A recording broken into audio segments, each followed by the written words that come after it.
Chennai சிந்தார்பேட் area sir. நான் ஒரு 10 வருஷமாக இந்த பறவைங்களுக்கு சாப்பாடு போடுறேன் சார்.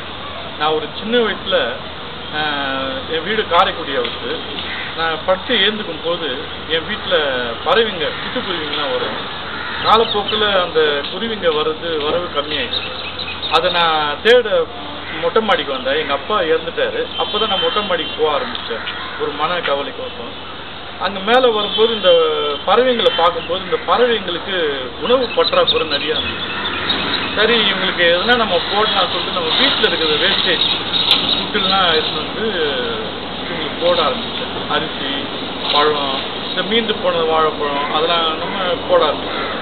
அது போட போட என்ன ஆயிடுச்சுன்னா, அணில், இந்த பறவைங்க, சிட்டுக்குருவிங்க, காகங்கள், மைனாக்கள் அவங்களாம் வந்து சாப்பிட ஆரம்பிச்சாங்க. சரி, இதெல்லாம் ரொம்ப பார்க்கறதுக்கு ரொம்ப நல்லா இருக்குது. அவங்க சாப்பிட்றதெல்லாம் பார்க்கணும். இதில் நமக்கு என்ன கிடைக்குதுன்னா மன அமைதி கிடைக்கும் சார். இந்த பறவைங்களுக்கு நம்ம சாப்பாடு போட்டோம்னா நம்மளுக்கு தெரியாமலே நம்மளுக்கு ஒரு மன அமைதி கிடைக்கும். ரொம்ப நல்லா இருக்கும் அதை பார்க்கும்போது. நம்ம மனசில் எதுனா கவலை இருந்தால் கூட அது உடனே அந்த பறவைங்க பறக்கும்போது நம்ம கவலையும் சேர்ந்து பறந்துடும். அந்த இது நான் பேரின்பம் அவங்கக்கிட்ட நம்ம கிடைக்கும். அப்படியே நான் என்ன பண்ணேன், கண்டினியூஷன் பண்ணேன் இந்த சாப்பாடு போடுறது.